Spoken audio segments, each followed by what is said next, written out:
know so many of you took time out of your busy days. Life is busy these days. Everybody's got a million things to do. So the fact that you're all here is very humbling to me, and I want to say thank you to my new friends and family. At Worksman Cycles, we think of ourselves as the little engine that could. While every legacy bicycle manufacturer jumped ship and either closed their doors and transferred their production to China in the 1980s and 1990s, Worksman Cycles believed in the American worker. What Made in America stood for. It stood for something. So my business partner Jeff and I just simply refused to give in, and quite honestly, we were the ridicule of the bicycle industry. Everybody was predicting our demise. Since then, we've been able to ship Worksman Cycles to all 50 states, Canada, Mexico, Germany, the UK, Russia, Donald Trump's friends, Kuwait, Saudi Arabia, South Africa, Egypt, Iraq, Nigeria, and it goes on from there. And what you might be interested to know is that so far, all of these countries have received bicycles from Conway, South Carolina. And that's what American manufacturing should be all about, bringing the best products in the world to the rest of the world. So the question is, how did a company that was exclusively located in New York City since 1898, end up in Conway, South Carolina, of all places? Well, it's a long story, but I'll give you the brief explanation. And the moral is, one thing could lead to another.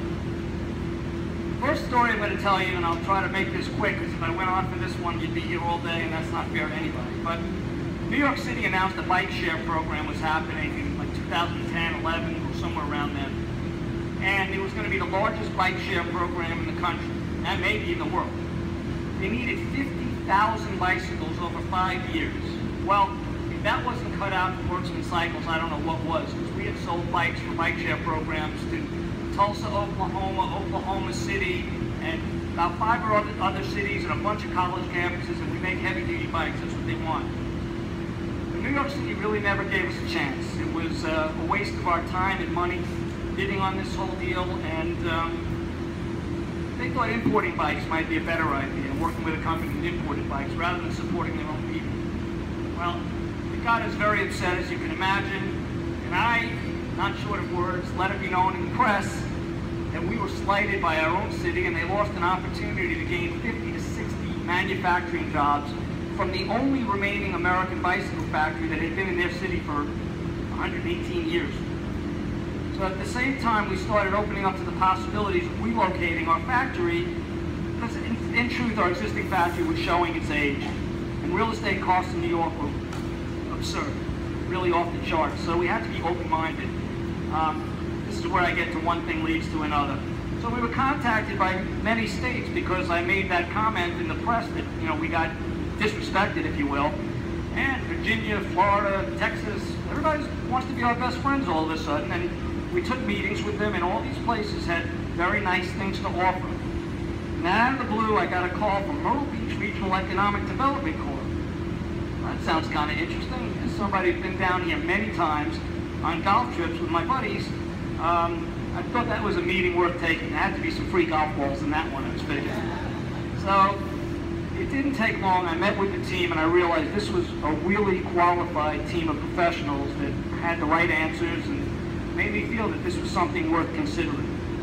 And quite honestly, that was a seminal moment in my history here. So they had the knowledge, enthusiasm, and sincerity, and it became obvious that South Carolina came into play for us. On a philosophical note, South Carolina understands something that I believe in regarding jobs. It's pretty simple. Jobs create opportunities. Jobs create hope. Jobs can create a feeling of belonging. Jobs are good for personal self-esteem. Job can offer positive role models and mentoring.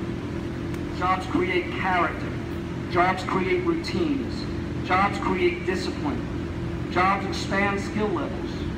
Jobs teach personal responsibility. Jobs help workers to help themselves. And jobs can solve so many of the problems we see in the country today. If people were busy working and had a place they enjoyed to go to, half the problems you see today would not be happening. So, At Worksman Cycles, my goal and our goal is to make sure that our team members know that they are part of our family and part of the team. They know that we count on one another in order to achieve success. A company is only as good as its employees. I'd like to recognize all of our new Worksman Cycle staff. It's a unique blend of men and women. We're going to build the best bicycle manufacturing company in the USA. Together, most of our staff came with us with no bicycle manufacturing experience. But they brought their own unique skill levels, and we're learning what those skill levels are. And for many of them, it's quite significant. Effort is all we ask, and that's what we're getting. I've had a chance to get to know all of our new workers. I know about their families, their concerns, their dreams, and I'm proud to work alongside of every one of you guys. You mean a lot to me. Now, as much as I want to recognize all of our new workers, I have to say that without a few key people who believed in this vision, and bravely relocated from New York to a place they did not know, this task would not have had the possibility of success. And I want to take a personal moment to thank a few people who recognize their sacrifice to come down here and that they believe in me. There's Erica, who came to me from New York, a dyed-in-the-wool New Yorker, who said, let's do this. And that's been her goal ever since, just let's do this. Percy worked with me for many, many years in our factory in New York. Percy came down here to a culture that he's not used to, bravely, and I'm telling you, the building you're seeing here was just an empty shell. With a little vision from me and a lot of vision from Percy, you're seeing what you're seeing today. And then there's Norberto, who's been incredibly helpful to us because our wheel building has been our biggest challenge, and he's really helped us to bring our wheel building department along, and they're all now South Carolinians. Thank you for believing in what we're doing. Okay. I know you've heard the expression, it takes a village. Well, in this case, it took a village to make this all come together. When a new company comes to town, the residual effects on the economy become obvious. We don't just employ our workers, we try to create opportunities for other businesses. So with that, I'd like to give some shout-outs of some of the businesses who work with us.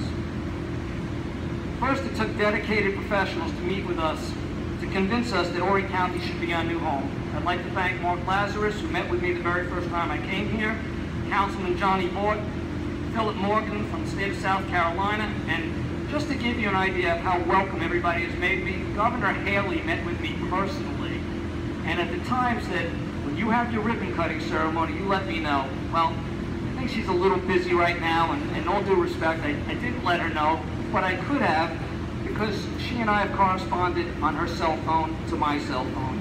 That's what the state of South Carolina is all about.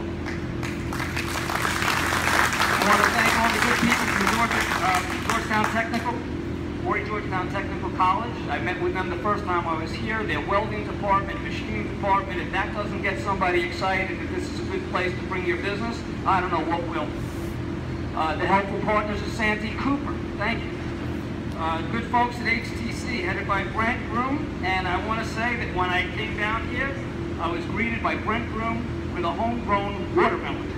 Now, that wasn't happening in New York. Coastal Carolina University.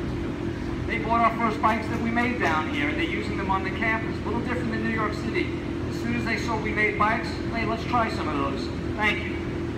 It took a great real estate agent. We had to find